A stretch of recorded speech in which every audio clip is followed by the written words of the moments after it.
যদি আওয়ামী লীগকে অপবাদ দিয়ে মিথ্যা মামলা দিছে, তাহলে আজকেও যদি মিথ্যা মামলা দাও, তা আওয়ামী লীগের দোষটা কোথায় আমাকে বলুন?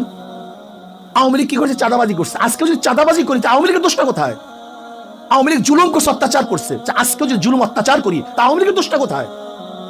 আমি চাই না কোন আওয়ামী লীগ করার কারণে কাউকে জ্বালিয়ে দেওয়া হোক, কারোর অফিসকে ভেঙ্গে চুরে তছনছ করা হোক, আওয়ামী লীগ করার কারণে তার মিল ইন্ডাস্ট্রিজকে জ্বালিয়ে দেওয়া হোক। এইটা আমি চাই না। আমি চাই যে অন্যায় করছে তার বিচার হোক, কিন্তু যে অন্যায় করে না, সে যে দলের হোক না কেন, সে আমার শত্রু হোক না কেন, তার বিচার করা যাবে না, তার উপর জুলুম করা যাবে না। এই জুলুম মুক্ত এক দেশ আমরা করতে চাই, ভোটের অধিকারকে প্রতিষ্ঠিত করতে চাই। আমরা এখন জুলুম করতেছি, হাজারো মামলা হচ্ছে, নিরাপদ মানুষের বিরুদ্ধে মামলা হচ্ছে। তাই সে আওয়ামী লীগ করুক, সে নিরাপরাধ, সে ভালো, তার নামে মামলা দেবো কেন? তাহলে আপনিও যখন ক্ষমতা পরিবর্তন হবে, তা আপনার নামে তো মামলা দিবে। এই সংস্কৃতি চলবে কেন? আমরা চাই প্রাইম মিনিস্টার রাস্তায় হাঁটবে, কেউ কাউকে বলবে না। বিশ্বাস করেন, যখন সেফটি